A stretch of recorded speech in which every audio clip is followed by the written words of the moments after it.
Hey everybody, and welcome to Lesson 2 of Module 3, Introduction to Geographic Information Systems. I hope you guys liked Lesson 1, and we got to learn a little bit more about how GIS can be used as a problem-solving tool, or used to answer questions or visualize data in a spatial or geographic manner. And Lesson 2 is going to be all about mobile data collection, right? So how can we collect our own data out there in the field to make a meaningful use of this data for a project in mind. In addition, we'll discuss how to design a data collection project, how to go about building a geodatabase. We'll talk about what a geodatabase even is, some best practices for efficient data collection, and we'll wrap up with how to make a thematic map. So at the end of this presentation, you'll have an idea of the start to finish process of designing and executing a GIS data collection project. Let's start with mobile data collection, which just means collecting data on the go, right? Or mobile. And mobile data collection can take place via a wide range of devices, from our cell phones and tablets to super expensive and highly accurate GPS or GNSS devices, such as what you see here in the photo, that yellow device. So I'm sure we've all heard of GPS, right, which stands for Global Positioning System. And GPS was really just the first GNSS system, and GNSS stands for Global Navigation Satellite System. Originally only restricted to the country's defense forces, GPS technology is now found in nearly every aspect of our everyday lives. In short, both of these satellites work by sending signals to Earth that are received by our mobile devices or other devices that are equipped with either a GPS or GNSS receiving capability. And that antenna then sends that information to a processing unit, and these signals are translated by our device as a location.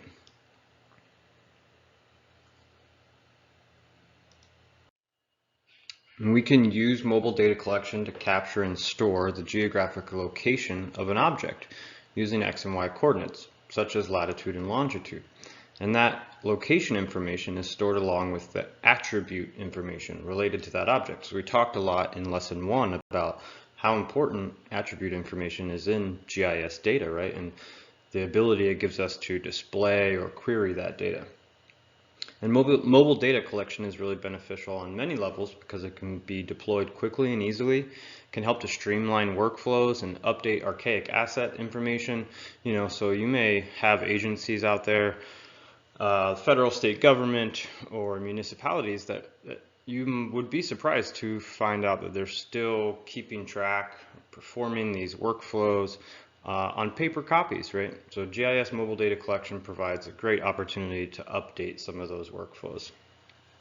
Provide organizations with current and relevant data around the clock. Be used to help develop solutions to problems or challenges. And this effort can really range from small in scale to massive. You can check out the extra resources in Module 4 to see how the town of Cave Creek used mobile data collection in GIS to completely update their asset or infrastructure database and change the functionality of how they monitor and manage the town's infrastructure. Whether it's big or small, it's important to consider a few simple questions before you dive into collecting data, right? And primarily, the first one is, what's the goal of your project, right? So what do you hope to answer or to display by collecting this data? What information do you need to meet that goal? Is there an existing source of this data, or does the data need to be created? And what's the best way to go about collecting that data? Now, in general, we can apply the following workflow to any GIS project, right? From defining your question to choosing the appropriate methodology, locating the data, performing an analysis, and presenting those results. But let's discuss that middle step, locate the data, a little bit further. So for some projects, you may be able to utilize data that already exists. Or if you can't, then you may have to create your own data, which is what this lesson really focuses on. But for a slide, let's at least discuss how we could locate existing data. And there's massive amounts of ready-to-use data sets available out there. The first step is just locating the right source for the data you're seeking. And that could be, existing data sources online, such as ArcGIS Living Atlas, online resources from municipalities or agencies, such as, the Forest Service or the USGS, NASA.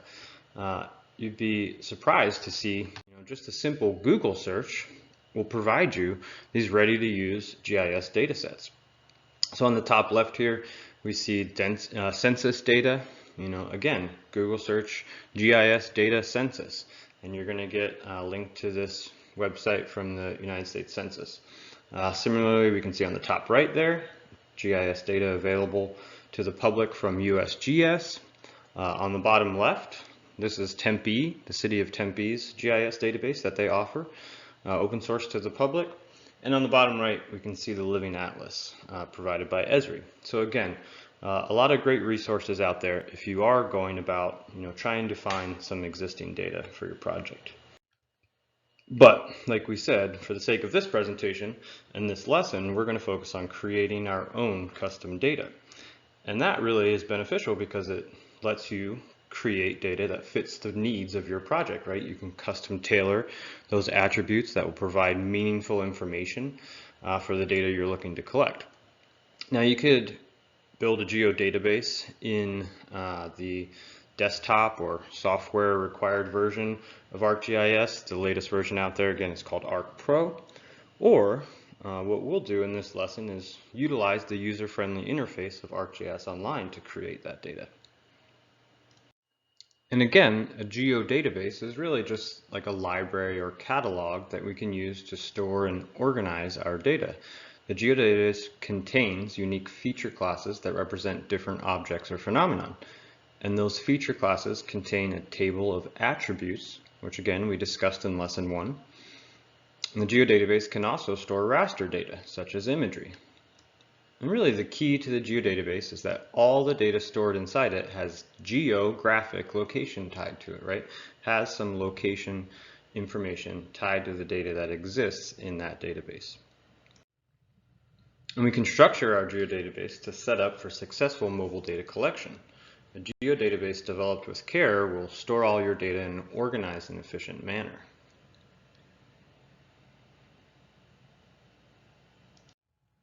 Let's review the design of a geodatabase one more time. So we can look at this diagram here and follow along. If we think of the geodatabase, which is that dark green circle there at the top, as a library, then the featured data sets, or the gray boxes below the geodatabase, would be like different topics or genres of books in the library. Below those gray boxes then would be the feature classes, right? Individual feature classes inside of the featured data set. And feature classes would be like books inside each genre. And the attributes associated with each feature class would then be the content inside each book. And like we said before, we can create data in ArcGIS either using the desktop version, which requires a software download and is called Arc Pro, or by utilizing the ArcGIS Online environment. And there's a few minor changes in terminology between the two, so I just want to discuss those briefly. So in Arc Pro, we refer to individual features as a feature class. In ArcGIS Online, they're called a feature layer. Again, in the desktop version, the information associated with each data layer are called attributes, and in ArcGIS Online, they call those fields. Similarly, in Arc Pro, the desktop version, we have domains, and in ArcGIS Online, they are referred to as a list of values. And we'll discuss that a little bit further in a couple slides. And symbology, how we can symbolize our data on a map, are the same in both environments. There's a few simple steps we can take to creating data that will boost efficiency and minimize the risk of human error and keep our data organized, right? And we can use attributes or fields, and domains or a list of values, symbology, and labels to help us out with all of this. While all of these factors are important, let's take a few minutes to discuss domains, or again, what is referred to in ArcGIS Online as a list of values. And a domain is a rule that describes the values that are allowed in a field type. If a domain is established, then only the values within the domain are valid for that field, right? So you can see how a list of values makes it a little more intuitive to the user on Arcgis Online.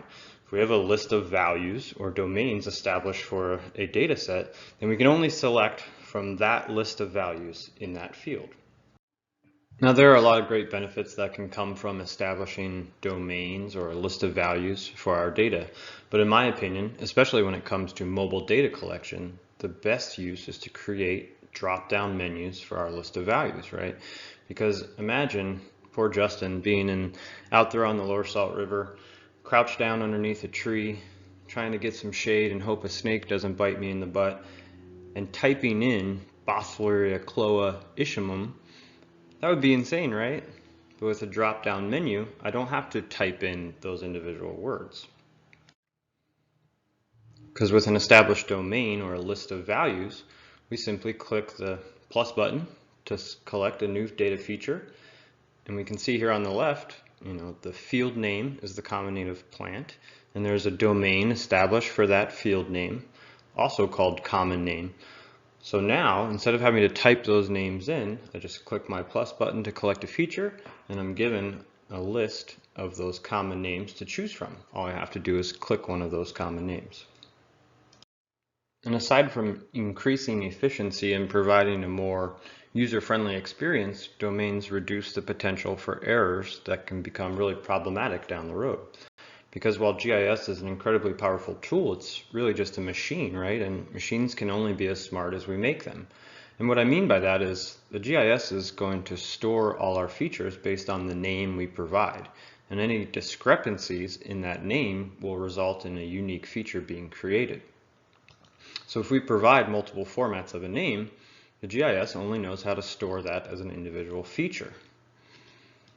So things like extra spaces, incorrect spelling, or multiple common names, even something as simple as a capitalization, is going to result in a unique feature being created. And down the road, when we want to try and query that data or display it in a certain way, all of those discrepancies are going to mean that we end up missing features altogether, or we could misrepresent the data that we're trying to portray.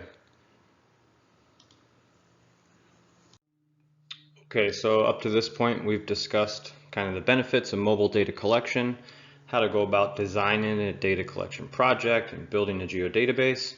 What are some of the best practices we can take to ensure efficient and minimal errors in our data collection effort? And last, let's talk about making a thematic map, because once we collect all this great data, we need a way to display it to our target audience, right? And we're going to touch pretty briefly on making thematic maps because remember, as we stated in the fall, cartography is the art and science of map making. I mean, we could teach a whole program just based on cartography.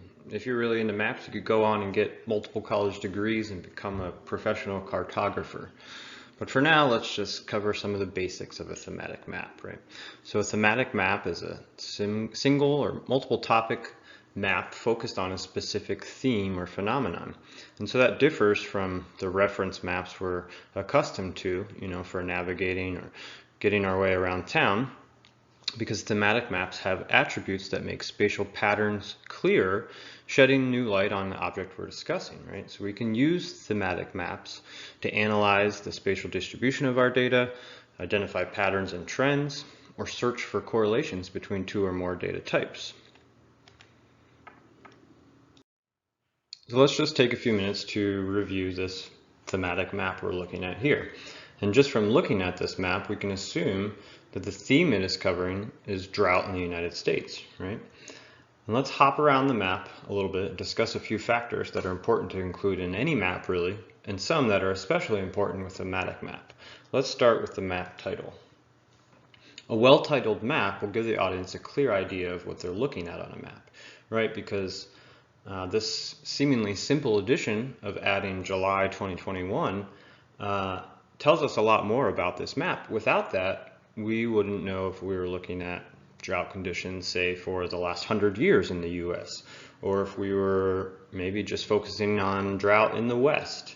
But this simple addition of adding the date and year to our title lets the viewer know that we are discussing current drought conditions, and those drought conditions are from July 2021.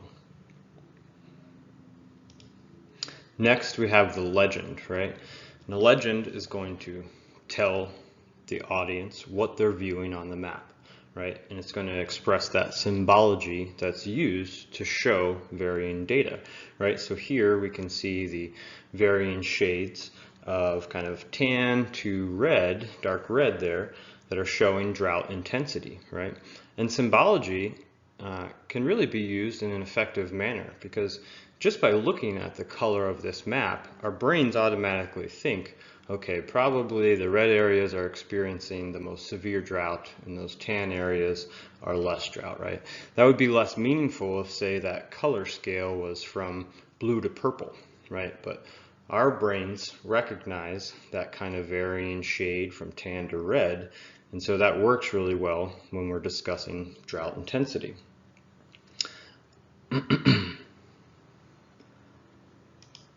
A good feature to include in any map is just a north arrow, right? Because that's going to let the map, let the audience kind of orient themselves on the map.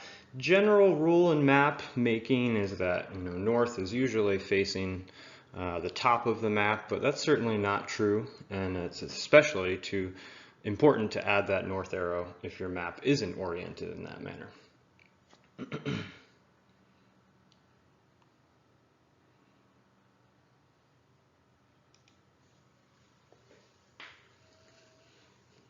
Next, we have the scale bar and the scale text. At the scale that we're looking at of this map, meaning we're viewing the entire United States here, or at least the contiguous United States. And so at this scale, we can see the scale bar showing 1,000 miles. That's a little less meaningful.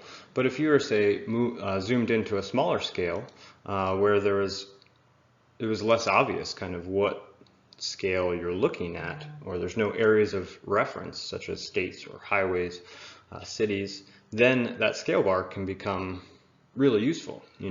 Let's say we're looking at a densely vegetated area, right? And there's no way that anybody looking at could tell if this is looking at 1,000 feet or 30,000 feet. That's where that scale bar and scale text come in pretty handy.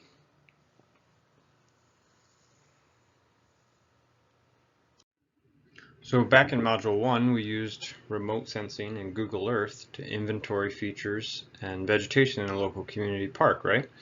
So in Module 3, Lesson 2 activity, we're going to create data layers in Arcgis Online and use our mobile devices to collect data.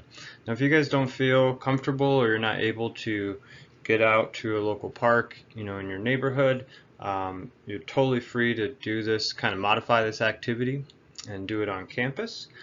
Together as a group, but ultimately what you're going to get, is you'll build that database and you'll end up with a thematic map of the data that you're collecting. You're going to be following the directions in Lesson 2 activity to create your own data before heading to the local park and using your mobile device to collect that data. For this exercise, you'll be using the user-friendly interface of Arcgis Online. As we mentioned before, terms like attribute and domain are interchangeable with those used in the Arcgis environment, right? So a list of values is going to be our domain. Each feature layer is going to be given a unique list of values that will help you improve your data collection process out in the field or at your park, right? So you're going to create a list of values for different feature layers that you're collecting data on, right? So when you want to collect a data point at, say, a park resource, you'll hit that plus button and your list of values are going to show you these park resources that you can choose from. Or similarly, different line types for walking paths, or different structures, different types of vegetation. So we got a really easy to follow activity that will walk you through this whole process. And I hope you guys find it at least fun to do and begin to kind of think about other ways that you could go about collecting data that would give you meaningful information. All right, and so that's going to wrap it up for this presentation and this lessons presentation. I'm going to keep it short and sweet. And I know this presentation was a little bit heavier, maybe a little dry for some, but I think that the information that's inside of that is really good, and I think you guys will have a lot of fun when you get out there and experience this kind of hands-on, and that's the whole purpose of this activity. So go have some fun and collect some data, and we'll look forward to wrapping things up with you guys in the middle school program at our field trip coming up in Module 4. All right, take care.